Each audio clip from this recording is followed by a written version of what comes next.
नमस्कार दोस्तों।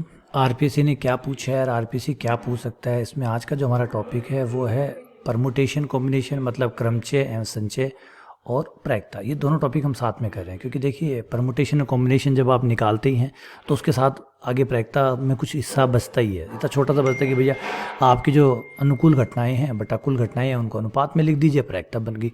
तो परमुटेशन कॉम्बिनेशन से प्रायिकता अलग नहीं है, वही जो आपसे निकाल रहे होते हैं उसकी कुल घटनाएं निकाल लीजिए, जो आपको चाहिए वो निकाल लीजिए, दोनों का भाग दे दीजिए और वो जो घटनाएं जो आपको चाहिए या कुल घटनाएं हैं वो सब परमुटेशन और कॉम्बिनेशन होता है, क्रमचय संचय होता है। तो क्रमचय, संचय और प्रायिकता ये तीनों ही चीज़ें एक में ही आती है, इसलिए ज़रूरी है कि हम एक साथ इन तीनों को कवर करें।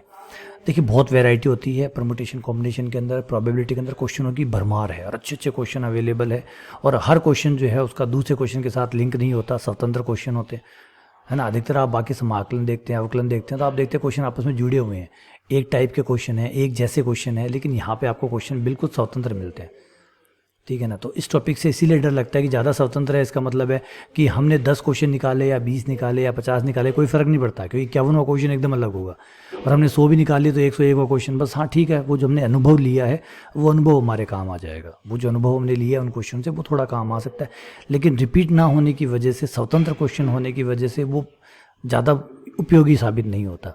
तो इस टॉपिक से इसीलिए डर लगता है, इसलिए मैं इस टॉपिक के बारे में बच्चों को ये कहता हूँ कि आप ज़्यादातर, देखिए ध्यान से सुनिएगा, यहाँ पे मैं कहता हूँ ज़्यादातर आप एनसीईआरटी पे फोकस करिए, जो एनसीईआरटी के क्वेश्चन है उनको निकालिए। आप आरबीएससी के क्वेश्चन निकाल सकते हैं अगर आपके पास टाइम है, आप आरबीएससी जो पुराने बुक्स के क्वेश्चन है 2009 से पहले वाले वो निकाल लीजिए, प्लस सबसे इंपॉर्टेंट है previous year question. Previous year जो क्वेश्चन है जो पहले पूछे गए हैं उन क्वेश्चनों को ज़रूर निकालिए, उन क्वेश्चनों को ज़रूर निकाल लीजिए। वो आरपीएससी से उठा सकते हैं आप, आरपीएससी ने जो पूछे हैं, आप हरियाणा का जो एग्ज़ाम है एचटेट वहाँ से उठा सकते हैं, वहाँ से पढ़ लीजिए। दिल्ली के जो एग्ज़ाम है डीएसबी का वो देख लीजिए, आप एनवीएस नवोदय के एग्ज़ाम देख सकते हैं, आप केवीएस का पेपर देख सकते हैं, ठीक है ना। जो आसपास के जो एग्ज़ाम हुए हैं जो राज्य में होते हैं उन एग्ज़ाम के पेपर आप निकाल लीजिए, क्योंकि वहाँ से ही क्वेश्चन रिपीट होते हैं, क्वेश्चन वहाँ से ही उठा उठा के पूछ रहे हैं। इवन मैं आपको छोटा सा एक एग्जांपल देता हूँ, अब आरपीएससी के भी क्वेश्चन पेपर जो मैं सॉल्व कराऊंगा उनको देखिएगा। जैसे लीप वर्ष वाला क्वेश्चन है, क्या एक वर्ष है वो लीप वर्ष है, उसमें 53 रविवार होने की प्रायिकता। अब 53 रविवार होने की प्रायिकता, आज तक जो 5 बार या 6 बार पेपर हुए हैं, 5 या 6 बार जो पेपर हुए हैं उसमें से 3 बार ये क्वेश्चन पूछा गया है, 5 या 6 बार में से 3 बार ये क्वेश्चन पूछा गया है कि लीप वर्ष में 53 रविवार होने की या 53 सोमवार होने की प्रायिकता क्या है, बताइए। अब ऐसे कई क्वेश्चन हैं, ऐसे एक क्वेश्चन नहीं, ऐसे कई क्वेश्चन है। जैसे 3 विद्यार्थी है जो एक प्रॉब्लम सॉल्व करते हैं, उनकी प्रायिकता ये है, तो उनसे प्रॉब्लम सॉल्व होने की प्रायिकता, उनसे सॉल्व ना होने की प्रायिकता, किसी एक द्वारा प्रॉब्लम सॉल्व होने की प्रायिकता, ये क्वेश्चन भी कई बार रिपीट हुआ है। तो अधिकतर क्वेश्चन जो है वो आपको रिपीटेड मिलेंगे, आप देख सकते हैं, आप एनसीईआरटी बुक्स में उठा के देखेंगे, वहाँ के क्वेश्चन उठा के डाले हुए हैं, आरबीसी क्वेश्चन डाले हुए हैं, या पुराने जो क्वेश्चन है खुद के ही उठाए हुए हैं, खुद के ही उठाए हुए हैं। जो 2011 में एग्जाम हुआ है वो 2018 में आ गया, वो क्वेश्चन वापस 2018 में आ गया। तो कुछ इस तरीके का होता है। हाँ, एक सरप्राइज मोमेंट ज़रूर आपको यहाँ मिलेगा, उसके लिए भी तैयार रहेगा। प्रायिकता साहब बहुत बहुत टफ टॉपिक है।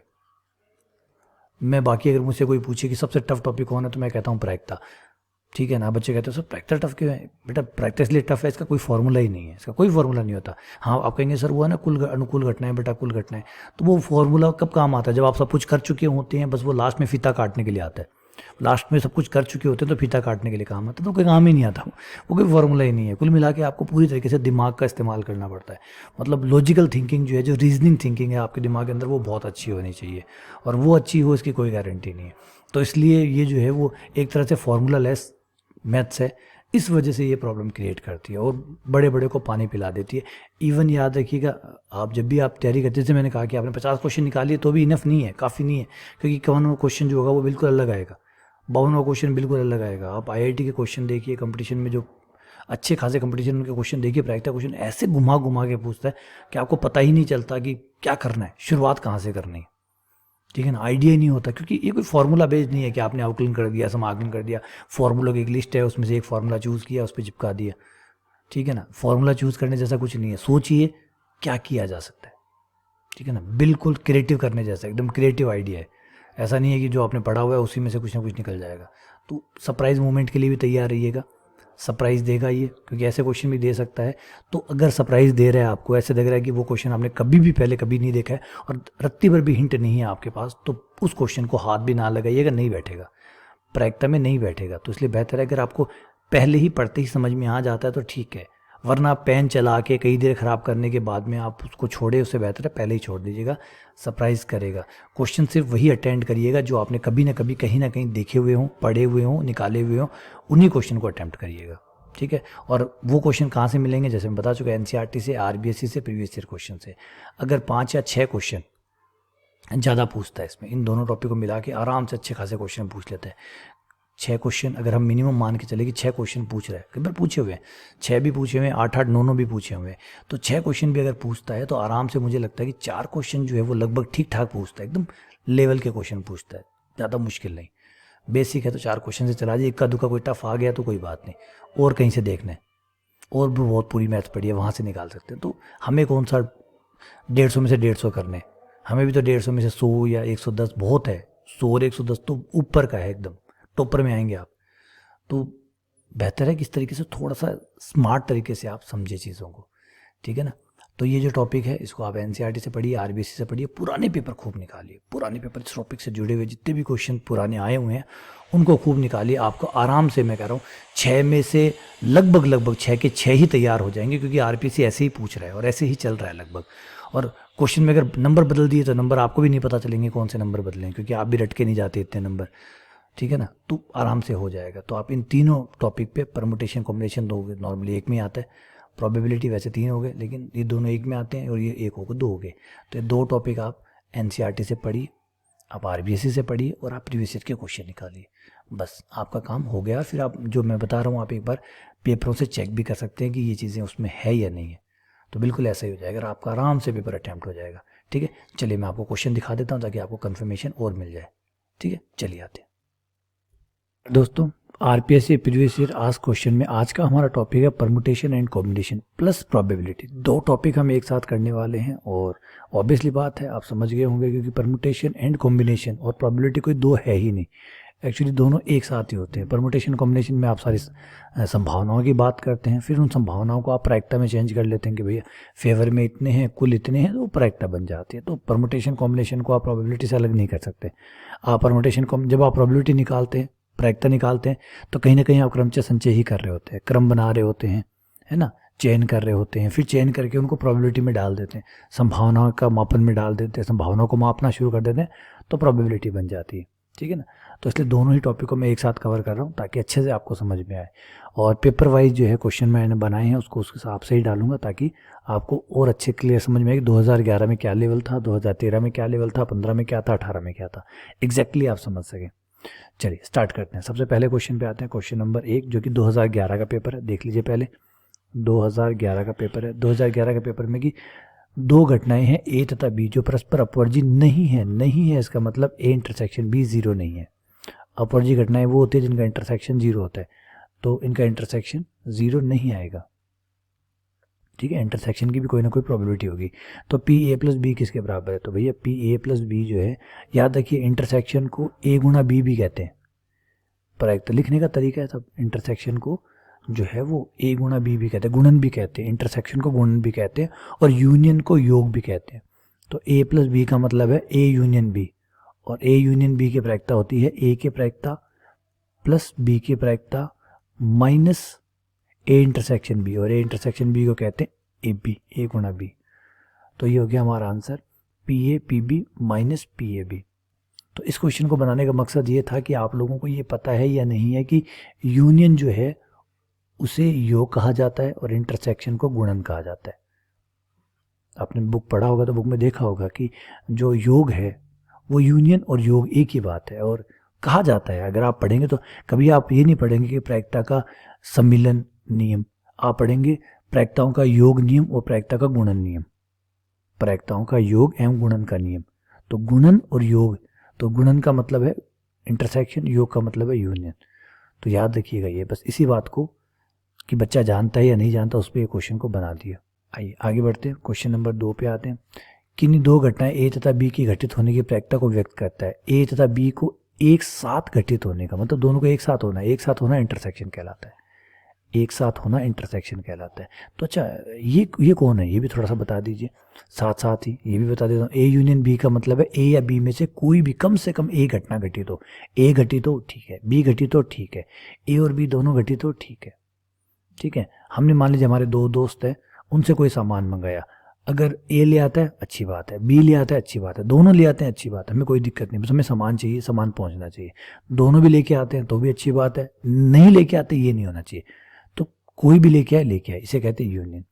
ए बटा बी का मतलब होता है बी घटना के घटित होने के बाद ए की प्रायिकता, यानी बी घटित हो चुकी है, मतलब बी जो है वो सामान लेके आ चुका है। अब आप ये देखना चाहते हैं कि ए सामान लेके आएगा या नहीं आएगा, और बी बटा ए में ए सामान लेके आ गए, अब आप देखना चाहते हैं कि बी लेके आएगा नहीं लेके आएगा, और ए इंटरसेक्शन बी का मतलब दोनों ही सामान लेके आएंगे, इस बात की संभावना। ठीक है, चलिए अगले क्वेश्चन पे आते हैं, क्वेश्चन नंबर 3 पे। क्वेश्चन नंबर 3 में एन व्यक्ति एक गोल मेज के चारों तरफ बैठे, एन व्यक्ति गोल मेज के चारों तरफ बैठे। जब आप गोल मेज के चारों तरफ बैठाते हैं तो बैठने के जो तरीके होते हैं उनकी संख्या हो जाती है फैक्टोरियल n-1, जितने हैं उसमें से एक कम हो जाता है, क्योंकि गोल में जब आप बैठते हैं तो एक नंबर कम होता है, वो पढ़िएगा थोड़ा थ्योरी में जाइएगा तो आपको समझ में आ जाएगा वो बात। तो एन व्यक्ति गोल मेज पे बैठे हैं, अगर वो सीधी मेज पे बैठे होते तो फैक्टोरियल n होता, लेकिन गोल मेज पे बैठे तो फैक्टोरियल n-1 होगा। दो विशिष्ट व्यक्तियों को एक साथ बिठाने के विपक्ष में संयोगानुपात। जब आप विपक्ष में संयोगानुपात की बात करते हैं तो आपको लिखना होता है विपक्ष में घटनाएं बट्टा पक्ष में घटनाएं, विपक्ष में घटनाएं बट्टा पक्ष में घटनाएं। जो भी आपका घटना जो आपका चल रहा है उसमें विपक्ष में कितनी घटनाएं बट्टे पक्ष में कितनी घटनाएं। तो चलते हैं पहले विपक्ष की घटनाओं की बात कर लेते हैं, ठीक है ना। तो विपक्ष ऊपर रहेगा, पक्ष नीचे रहेगा। अब आपको क्या चाहिए, आपको दो व्यक्ति साथ में बिठाने। तो दो व्यक्ति साथ में बिठाने तो एक काम करें, दो व्यक्तियों को एक व्यक्ति मानिए। तो दो व्यक्तियों को एक व्यक्ति मानेंगे तो आपकी व्यक्तियों की संख्या कितनी हो जाएगी, n-1 हो जाएगी। n-1 क्यों हुआ, क्योंकि आपने दो व्यक्तियों को एक माना है, तो गिनती में क्या हुआ, एक कम हो गया तो n-1 हो गया। और गोल मेज पे बिठाएंगे तो ऑलरेडी और एक कम हो जाता है तो n-2 हो गया, तो ये हो गया n-2। पक्ष में मतलब हम जो चाहते हैं, हम क्या चाहते हैं, हम दो व्यक्तियों को साथ में बिठाना चाहते हैं, ये हमारा पक्ष है। पक्ष का मतलब क्या है, फेवरेबल का मतलब जो आप चाहते हैं। तो आप क्या चाहते हैं, दो व्यक्तियों को साथ में बिठाना चाहते हैं, तो दो व्यक्तियों को साथ में बिठाइए। तो दो व्यक्तियों को साथ में बिठाने का मतलब दो व्यक्तियों को एक व्यक्ति मानिए, तो दो को एक माना। जब दो को एक मानेंगे तो 5 होंगे तो 4 हो गए, क्योंकि दो को तो आप एक मान रहे है ना। तो 1 2 3 4 5, तो चौथा और पांचवें को आपने एक मान लिया, तो फिर कितने हुए, 1 2 3 4 ही तो हुए ना, तो एक कम हो गया। तो n व्यक्ति थे, दो को एक माना तो n-1 हो गया। ठीक है, दो विशिष्ट व्यक्तियों को, सारे व्यक्ति दो दो की जोड़ी नहीं बनाया आपने, कोई भी दो जो व्यक्ति है इनको निकाले कि भाई तुम दो जो है तुम दोनों को एक माना जाएगा, है ना। धमाल मूवी देखी ना आपने, तो वो कहते हैं कि जब पैसा बटेगा तो 4 में बटेगा और जब नुकसान होगा तो 3 में बटेगा, क्योंकि हम दो तो एक है। तो वैसे ही तो ये दो जो है विशिष्ट व्यक्ति उनको एक माना जाएगा तो n-1 व्यक्ति हो गए, और गोल में भी बिठाएंगे तो n-2 व्यवस्था हो जाएगी, तरीके हो जाएंगे बैठने के। लेकिन याद रखिए दो व्यक्ति हैं, राम और श्याम, ये भी तो एक साथ तो रहेंगे लेकिन दो तरीके से रह सकते हैं, RS-SR, राम तो आगे रहे श्याम तो पीछे रहे, श्याम तो आगे रहे राम तो पीछे रहे, ये भी तो दो तरीके से बैठ सकते हैं। तो दो से गुणा करिए, दो व्यक्तियों को साथ में बिठाना है, ये तो कहा है ना, ये थोड़ी कहा है कि इसको आगे बिठाना है इसको पीछे बिठाना, तो उनको भी तो दो तरीके से बिठा सकते हैं। तो ये हो गए, ठीक है। अब ये पक्ष में आ गए, विपक्ष में कैसे निकलता है, विपक्ष में क्या होता है, कुल घटनाओं में से जो पक्ष की घटनाएं उनको घटा दीजिए, क्योंकि पक्ष प्लस विपक्ष बराबर कुल घटनाएं, तो कुल घटनाओं में से पक्ष की घटनाएं घटा दीजिए। कुल घटनाएं कितनी है, फैक्टोरियल n-1, तो फैक्टोरियल n-1 माइनस पक्ष की घटना 2 × n-2। याद रखिए विपक्ष निकालने का तरीका क्या है, विपक्ष निकालने का तरीका है कि जो पक्ष की घटनाएं आई है उसे कुल घटनाओं में से निकाल दीजिए, बची हुई घटनाएं विपक्ष की हो जाएगी। अब आप n-1 यहाँ से कॉमन निकालेंगे तो फैक्टोरियल में n-2 हो जाएगा, और फैक्टोरियल n-2 आपका कॉमन आ जाएगा, तो फैक्टोरियल n-2 आपका कॉमन आ गया। अंदर बचा आपका n-1 - 2 बट्टा 2 × फैक्टोरियल n-2, जिससे आपका फैक्टोरियल n-2 कट गया, n-3 बट्टा 2 आ गया, तो n-3 बट्टा 2 ये आपका आंसर हो गया। चलिए आगे बढ़ते हैं, क्वेश्चन नंबर 4 पे आते हैं। द्विपद बंटन का मानक विचलन, देखिए ये थोड़ा सा पढ़ लीजिएगा, बहुत ज़रूरी है। एक तो द्विपद बंटन जिसे बाइनोमियल डिस्ट्रीब्यूशन कहते हैं, बाइनोमियल डिस्ट्रीब्यूशन का माध्य क्या होता है, माध्य पूछा जाता है, ठीक है। उसका मानक विचलन पूछा जाता है। मानक विचलन जो होता है वो √n-p-q होता है। कुछ लिख लीजिए चीज़ें, बहुत काम की चीज़ें। एक तो है प्रसरण पूछा जाता है, वेरियांस पूछा जाता है, वेरियांस तो होता है n-p-q, ठीक है। और जो मध्य विचलन है जिसे SD कहते हैं, स्टैंडर्ड डेविएशन कहते हैं, मानक विचलन उस पर अंडर रूट डल जाता है, क्योंकि वो प्रसरण का वर्गमूल होता है। तो जाएगा अंडर रूट NPQ, और जो मध्य है, औसत है, वो जाता है NP। तो ये आपका आंसर हो गया। क्लियर है? चलिए आगे बढ़ते हैं, क्वेश्चन नंबर 5 पे आते हैं। क्वेश्चन नंबर 5 है हमारा कि प्रायिकता A/B की प्रायिकता, मतलब B घटना के होने के बाद A की प्रायिकता सीधी A की प्रायिकता से बड़ी है, तो बताइए कौन सा कथन सत्य है। बताते हैं सर, पहले यहाँ से स्टार्ट करते हैं, जो दिया है उसी से स्टार्ट करते हैं। इसको लेते हैं, इसमें आपका हो गया PA/B। PA/B का मतलब क्या हुआ, वो लिख लीजिए सीधा। PA/B का मतलब है PA/B बट्टा PP, बड़ा है PA से। सही है। अब मैं अगर अदला बदली कर दूं, PB को यहाँ ले जाऊँ, PA को यहाँ ले आऊँ, तो मैं ला सकता हूँ। और याद रखिए प्रायिकता हमेशा धनात्मक होती है, तो धनात्मक होने की वजह से इसका इधर आना और इसके इधर आने से चिन्ह नहीं बदलेगा, क्योंकि धनात्मक संख्याएं इधर से उधर, उधर से इधर आती है, तो असमीका का चिन्ह नहीं बदलता है। तो तू भैया यहाँ आ जा और तू भैया यहाँ आ जा, ये दोनों जब इंटरचेंज होंगे तो PA/A के नीचे आ जाएगा आपका PB, आपका इधर चला जाएगा, ये आपका बन गया PB/A। तो PB/A की प्रायिकता PB से ज़्यादा होगी, ये आपका ऑप्शन नंबर ए हो गया। क्लियर हुआ? तो ये बात कहीं लिख लीजिए, क्योंकि जो मेहनत की गई है उसको नोट डाउन करते रहिए करें, ताकि कभी ना कभी आपको दोबारा ये क्वेश्चन आए तो आपको याद रहे। अगर A/B की प्रायिकता PA से ज़्यादा है, मतलब B घटना के होने के बाद A की घटना और डायरेक्ट A की घटना में अगर A/B अगर बड़ा है, तो B/A B से बड़ा होगा, ये सेम ही रहता है। अगर A/B अगर A से बड़ा है तो B/A B से बड़ा होता है, इस बात को याद रख लीजिएगा। और ये लीप वर्ष वाला क्वेश्चन तो पता नहीं ना जाने कहाँ कहाँ कितने कितने एग्जामों में आया हुआ है, बार बार रिपीट होता है, बार बार। एक लीप वर्ष में 53 रविवार आने की प्रायिकता, एक लीप वर्ष में 53 रविवार आने की प्रायिकता। देखिए ये क्वेश्चन बिल्कुल क्लियर होता है एकदम, इसको अच्छे से समझ लीजिए, क्योंकि क्या होता है कि कई बार 52 रविवार मांगता है, कई बार 53 रविवार मांगता है। यही दो क्वेश्चन चलते हैं, रविवार मांग ले, सोमवार मांग ले, बुधवार मांग ले, कोई फर्क नहीं पड़ता। यानी रविवार की जगह अगर आप कोई और नाम भी रख लें कोई फर्क नहीं पड़ता, रविवार की जगह। वार का तो कोई महत्व नहीं है, वार रविवार हो, सोमवार हो, बुधवार हो, बृहस्पतिवार हो, कोई हो, आंसर एक ही आएगा।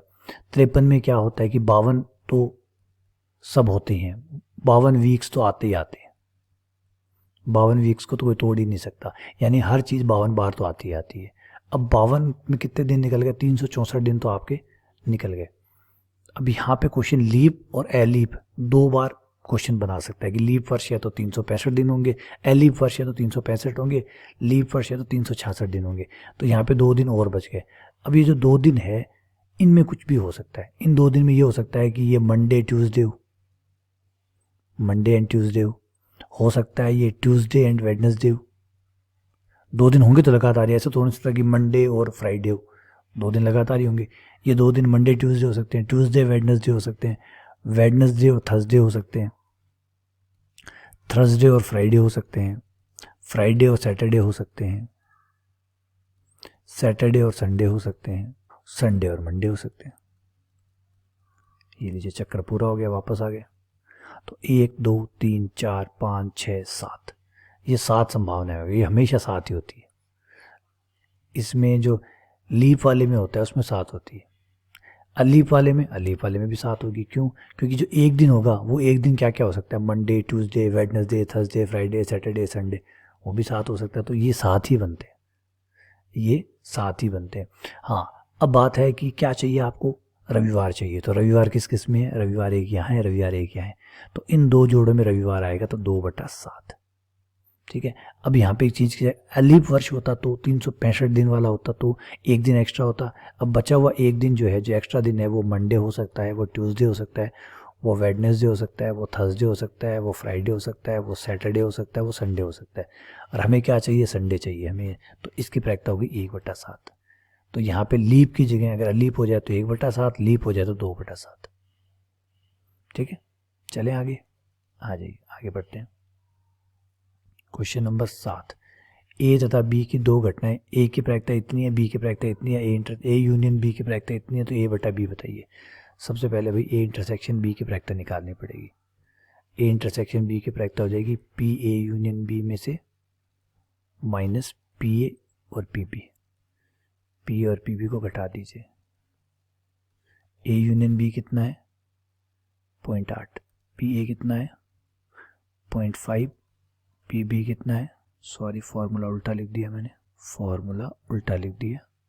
P A P B A union B, P A का मान 0.5, पी बी का मान 0.6, ए यूनियन बी ये 0.8, 11 ये 0.3 आ गया। ए इंटरसेक्शन बी आ गया, पी ए बटा बी निकालना है, पी ए बटा बी निकालना है जो कि बराबर हो जाएगा पी ए इंटरसेक्शन बी बटा P B. P A intersection B कितना है, ए इंटरसेक्शन बी कितना है 0.3 बटा पी बी कितना है 0.6, तो ये 1/2 हो गया। कोई गलती रह गई हो कोई छोटी मोटी तो देख लीजिएगा, है ना, कैलकुलेशन में कोई मिस्टेक रह जाती है कई बार, तो आप अपने स्तर पे ठीक कर लें। हाँ जी, क्वेश्चन नंबर 8 पे आते हैं। NCR बराबर फैक्टोरियल 35 हो गया, NPR बराबर 840 हो गया। NCR का मतलब हुआ हमारा factorial n factorial r factorial n minus r, जो है वो हमारा है 35। फैक्टोरियल n और फैक्टोरियल n माइनस r जो है वो बराबर है हमारा 840। डायरेक्ट इनका जो रिलेशन है उसका भी आप इस्तेमाल कर सकते हैं, कोई दिक्कत नहीं, रिलेशन से भी हो जाएगा कि भाई जो हम जानते हैं वो ये है कि NPR बराबर होता है फैक्टोरियल r, तो आप इससे भी कर सकते हैं। ये हो जाएगा 840, NCR हो जाएगा 35, तो 35 840 में 35 का भाग दिया तो 35 दूनी 70, 24 फैक्टोरियल r 24। कौन से फैक्टोरियल का मान 24 होता है, तो r बराबर 4 अगर हम ले तो फैक्टोरियल 4 का मान 24 होता है, तो r 4 आ गया।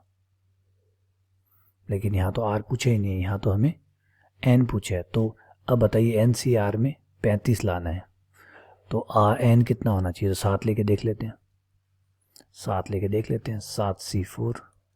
7C4 हो जाएगा 7C3, क्योंकि 7 में से 4 गया, कम कर सकते हैं। उल्टा चलाइए, 7 6 5, इसको सीधा चलाइए, 1 2 3, ये 6 35, ये आपका आंसर आ गया। बिल्कुल आ रहा है 7 से, तो 7 सही है। ठीक है, ये क्वेश्चन जो है ये आपको NCERT में मिल जाएंगे, ये क्वेश्चन जो है ये भी आपको NCERT में मिल जाएगा। ठीक है, NCERT की जो बुक्स है उसमें क्वेश्चन है, ये 7.2 एक्सरसाइज है NCERT में, वहाँ जाके देख लीजिएगा, आपको मिल जाएगा ये। आइए थोड़ा सा सॉल्व करवा देता हूँ उसको। x का मान निकालना है, 1 बटा फैक्टोरियल 9, ठीक है रहने दीजिए। फैक्टोरियल 10 में से 10 बाहर निकाल लेंगे तो अंदर कम हो जाएगा, फैक्टोरियल 9 हो जाएगा। यहाँ से मैं कॉमन निकालूंगा तो 11 कॉमन आएगा, तो अंदर बचेगा फैक्टोरियल 10, 10 कॉमन निकालूंगा तो अंदर बचेगा 9। पहले 11 कॉमन, फिर 10 कॉमन, अंदर बचा 9। फैक्टोरियल 9 सब में से काट दिया, लघुत्तम लघुत्तम ले लीजिए, 1 बटा 10, ये हो गया 11 बटा 10, 11 बटा 10 बराबर x बटा 110, 0 से 0 कैंसिल, 11 से 11 गुणा करके 121, ये आपका आंसर आ गया 121। ठीक है, इसके साथ ये कंप्लीट हो गया, कोई दिक्कत नहीं है, समझ में आ गया। तो ये पेपर था हमारा 2011 का। कितने क्वेश्चन पूछे थे, क्वेश्चन बहुत सारे थे, क्वेश्चन कम से कम 9 क्वेश्चन थे। ठीक है, लेकिन लेवल कोई इतना टफ नहीं था। 2011 का जो लेवल था देखा अभी आपने, कोई ऐसा परेशान करने वाला क्वेश्चन नहीं था, बेसिक क्वेश्चन थे। और मैंने कहा सारे क्वेश्चन आप, ये जो टोटल क्वेश्चन अभी यहाँ है, आप जाइए और देखिए, आपको NCERT के बुक्स में मिल जाएंगे। NCERT में नहीं है तो RBSE में मिल जाएंगे। कोई भी क्वेश्चन ऐसा नहीं है जो इन 2 किताबों से बाहर गया हुआ है। हाँ, आप कहीं सर नंबर चेंज कर दिए, पहले 4 कबूतर थे, इसमें 6 तोते कर दिए, तो भैया ऐसे क्वेश्चन से कोई फ़र्क नहीं पड़ता। ना आपको कबूतर याद है ना आपको तोते याद है, ठीक है ना, तो ऐसे फ़र्क पड़ता ही नहीं ना। इतना तो बेसिक बातें हैं, वो तो आपको पढ़ना ही पड़ता है। जब आप कोई चीज़ पढ़ते हैं तो ये चीज़ें आपको ध्यान रखना पड़ता है। कोई आपको जोड़ सिखाता है तो दुनिया के सारे जोड़ करके थोड़ी दिखाता है, वो जोड़ की जो तरीका है वो समझा देता है। अगर आपको किसी ने 3 + 5 करना सिखाया, ठीक है, कल वो आपको 5 + 3 दे देगा, तो आप तो गए मुझे नहीं पड़ा, मुझे 3 और 5 का ही जोड़ आता है, 5 और 3 का नहीं आता। तो ये बातें हर किताब वाला कवर नहीं कर सकता, वो उसका तरीका कवर करता है। तरीके के बाद में फिर आपका फ़र्ज़ बनता है कि उस तरीके को समझे और उसके जैसे सभी चीज़ें आप कर पाएँ। आइए आगे बढ़ते हैं। क्वेश्चन पेपर 2013, वैसे 2013 का पेपर जो है वो टफ़ पेपर माना जाता है, ठीक है, तो उसका लेवल थोड़ा खींच के था, कोई ना। ये क्वेश्चन नंबर 1, 15 बिंदु को मिलाने से कितने त्रिभुज बन सकते हैं जिसमें से 7 बिंदु एक रेखा में। तो देखिए, त्रिभुज बनाने के लिए आपको 3 बिंदु चाहिए होते हैं, त्रिभुज बनाने के लिए 3 बिंदु चाहिए, तो 15 में से 3 का चुनाव करना है, तो 15 से 3 हो गया। लेकिन ध्यान रखने वाली बात यह कि 7 बिंदु एक रेखा में है, तो जब बिंदु एक रेखा में होंगे तो उनसे त्रिभुज कैसे बन सकता है, उनसे तो नहीं बन सकता। अभी 7 बिंदु जो है ये एक रेखा में है, इनसे त्रिभुज नहीं बन सकता। अगर इनमें से किसी भी 3 बिंदु को अगर हम कनेक्ट करें तो क्या त्रिभुज बन जाएगा, तो जवाब है नहीं बनेगा। तो ये त्रिभुज कम कर दीजिए, तो बाकी सब ठीक है। 7C3, 7C3 कम क्यों किया? क्योंकि 7 बिंदु एक रेखा में, इनसे त्रिभुज नहीं बनने वाला, तो इनके जो भी त्रिभुज काउंट हुए हैं उनको माइनस कर दिया, तो 15C3 माइनस 7C3, ये आपके आंसर हो गए। अगले क्वेश्चन पे आ जाते हैं। क्वेश्चन नंबर 2 है, एक अवधि लीप वर्ष में 53 रविवार होने की अवधि, रविवार या सोमवार, इसने क्वेश्चन में घुमाया है, रविवार और सोमवार, खाली रविवार पूछता था तो हमने याद कर रखे थे 2/7। इसने पता है, इसको भी पता है कि बच्चा याद करेगा ना, रट के आएगा ना, तो उसको पोल खोल देंगे। तो रविवार और सोमवार दे दिया, हो सकता है अगली बार पेपर आए उसमें आ जाए कि रविवार, सोमवार और मंगलवार भी चलेगा, ताकि रटन आ सके। अच्छी बात है, बढ़िया बात है, ठीक लगा ये। 52 तो होते ही होते हैं, और एक और दिन जो है वो रविवार या सोमवार दोनों ही चलेगा। और लीप वर्ष है, लीप वर्ष का मतलब 2 दिन एक्स्ट्रा है, 2 दिन एक्स्ट्रा है, तो मंडे ट्यूसडे, अभी मैंने आपको बताया था मंडे ट्यूसडे, सोमवार मंगलवार, मंगलवार बुधवार, बुधवार बृहस्पतिवार, 7 जोड़े बनेंगे, बृहस्पतिवार शुक्रवार, शुक्रवार शनिवार, शनिवार रविवार, और रविवार सोमवार। ये लीजिए। अब हमें क्या क्या चलेगा उसको ऊपर क्लिक कर लीजिए। हमें संडे चलेगा, तो संडे कहाँ है? ये रहा भैया, संडे चलेगा, संडे चलेगा, मंडे भी चलेगा, जहाँ कहीं मंडे है वो भी चल जाएगा, मंडे भी चल गया। तो 3 जोड़े हैं जो कि चल गए, टोटल कितने में से? 7 में से, तो आंसर कितना हुआ? 3/7। आ जाइए आगे बढ़ते हैं क्वेश्चन नंबर 3 पे। ए तथा बी क्रमशः एक सिक्के को 2 बार उछालते हैं, उनके द्वारा समान संख्या में चित्ताने की प्रयोक्ता, समान संख्या में चित्ताने की प्रयोक्ता। तो क्वेश्चन नंबर 3 कहता है कि ए तथा बी 2 व्यक्ति है, एक सिक्के को 2 बार उछालते हैं। मुझे थोड़ा सा डाउट है कि 2 बार उछालते हैं या 3 बार उछालते हैं। इस क्वेश्चन में यहाँ थोड़ी सी प्रॉब्लम हो सकती है, मैं तो जो लिखा हुआ है उसके साथ जा रहा हूँ। 3 बार उछालते हैं। एक्चुअली ये जो क्वेश्चन अभी आपके सामने है ये IIT का बड़ा फेमस क्वेश्चन है, और वो 3 के लिए है, तो शायद हो सकता है कि टाइपिंग वालों ने गलत कर दिया, तो देख लीजिएगा। 2 वाला मैं समझा देता हूँ उसको, फिर आपको करना है 3 वाले के लिए। ए भी सिक्का उछालता है, ए भी एक सिक्के को 2 बार उछालता है, बी भी एक सिक्के को 2 बार उछालता है। उनके द्वारा समान संख्या में चिताने की प्रयोक्ता, दोनों के समान चित आने चाहिए। इसका मतलब ए का मान लीजिए 0 चित आया तो बी के भी 0 चित आना चाहिए, ए के 1 चित आया तो बी के भी 1 चित आना चाहिए। इस तरीके से दोनों को समान चित की प्रयोक्ता चाहिए। तो बड़ा सिंपल सा क्वेश्चन है, थोड़ा सा ट्रिकी ज़रूर है। एक सिक्के को 2 बार उछालेंगे, एक सिक्के को 2 बार उछालेंगे तो जो संभावनाएं बनेंगी वो होंगी HT, पहले हेड फिर टेल, पहले टेल फिर हेड, और दोनों टेल। ठीक है, अब आ जाते हैं, मान लीजिए दोनों के, एक को ए है और एक को बी है। 0 चित्त की प्रयोक्ता निकालते हैं पहले। 0 चित्त, ए के भी 0 चित्त आया, बी के भी 0 चित्त आया। 0 चित्त की प्रयोक्ता कितनी हुई? 0 चित्त की प्रयोक्ता हुई 1/4, तो 1/4 इसकी और 1/4 उसकी, किसकी? बी की। दोनों की गुणा करनी पड़ेगी, दोनों 7 चाहिए आपको, 7 चाहिए। ऐसा नहीं कि भैया तेरे 0 आ गया और मेरे 1 आ गया ना, तेरे 0 चित्त आया तो मेरे भी 0 चित्त आना चाहिए, तो दोनों की प्रयोक्ता गुणा होगी। तो 1/4 गुणा 1/4 प्लस एक संभावना और भी है, दोनों की 1 चित्त आ जाए। 1 चित्त आने की प्रयोक्ता कितनी है? 2/4, 2/4 यानी 1/2, 1/2 ही एक की, 1/2 ही बी की, 1/2 की ही ए की और 1/2 ही बी की। अगला 1 चित्त आने की प्रयोक्ता, 2 चित्त आने की प्रयोक्ता, 2 चित्त आने की प्रयोक्ता है 1/4, ये है ए के लिए और 1/4 ही बी के लिए। तो प्रयोक्ता नहीं बदलेगा ना, सिक्का एक सिक्के को 2 बार उछाल रहे हैं, दोनों की सेम घटना है, तो 7 ही आएगा। ठीक है ना, समझ रहे हैं बात? आप क्या चाहते हैं? आप चाहते हैं कि जितने ए के चित्त आए उतने ही बी के चित्त आने चाहिए। तो ए के अगर 0 चित्त आ रहा है तो बी के भी 0 चित्त आना चाहिए, तो उनकी प्रयोक्ता निकाली, गुणा कर दिया। गुणा क्यों किया? घटनाएं स्वतंत्र है, घटनाएं स्वतंत्र है, क्योंकि ए के क्या आता है बी के क्या आता है इससे कोई फर्क नहीं पड़ता, घटनाएं स्वतंत्र है, इसलिए गुणन हो गया। लघुत्तम लेंगे, लघुत्तम 16 आएगा, यह आ जाएगा 1 + 4 + 1 6/16, 6/16 काटेंगे तो 3/8, तो ये आया 3/8। यहाँ ऑप्शन में कोई भी 3/8 नहीं, क्यों नहीं? क्योंकि जैसे मैंने बताई दिया कि सिक्का 3 बार का है, ये 3 बार करिए आपका आ जाएगा 5, 5/16 जो है वो आपका आंसर आ जाएगा। अगर आप 3 बार करते हैं तो, क्योंकि 3 बार में क्या होगा? 0 चित्त आने की, दोनों के 0 चित्त आए, दोनों के 1 चित्त आए, दोनों के 2 चित्त आए, दोनों के 3 चित्त आए, फिर सबको जोड़ेंगे, सॉल्व कर लीजिएगा। ठीक है, तरीका यही रहेगा। आइए आगे बढ़ते हैं क्वेश्चन नंबर 4 पे। एक 500 के 2 युग्म फेंके जाते हैं, उनमें से कम 1 पे 5 दिखाता है, कम से कम 1 पर 5 दिखाता है। अंकों का योग 10 या 10 से अधिक होना चाहिए। एक पासे पर 5 आना चाहिए, जोड़ जो है 10 या 10 से ज़्यादा आना चाहिए। तो टोटल जोड़े तो बन गए 36, उसमें से हमें जो चाहिए वो क्या है? 5 5 5 और 5 दोनों 10 हो जाएंगे, चल जाएगा। ठीक है, एक पासे पे 5 आना चाहिए, वो भी आ गया। 5 और 6 ये भी चल जाएगा, 6 और 5 ये भी चल जाएगा। 5 आना चाहिए, किसी भी पासे पे आए 5 आना चाहिए, दोनों पे आए तो भी ठीक है, एक पे आए तो भी ठीक है, 5 आना चाहिए। जोड़ 10 या 10 से ज़्यादा आना चाहिए। जोड़ हमारे पास 12 का भी है, लेकिन उसमें दोनों 6 हो जाएंगे, दोनों 6 चलेंगे नहीं, क्योंकि एक 5 होना ज़रूरी है। देखिए लिखा पड़ा है यहाँ पे, कम से कम एक पर 5 दिखाता है, एक पर तो 5 आना ही चाहिए।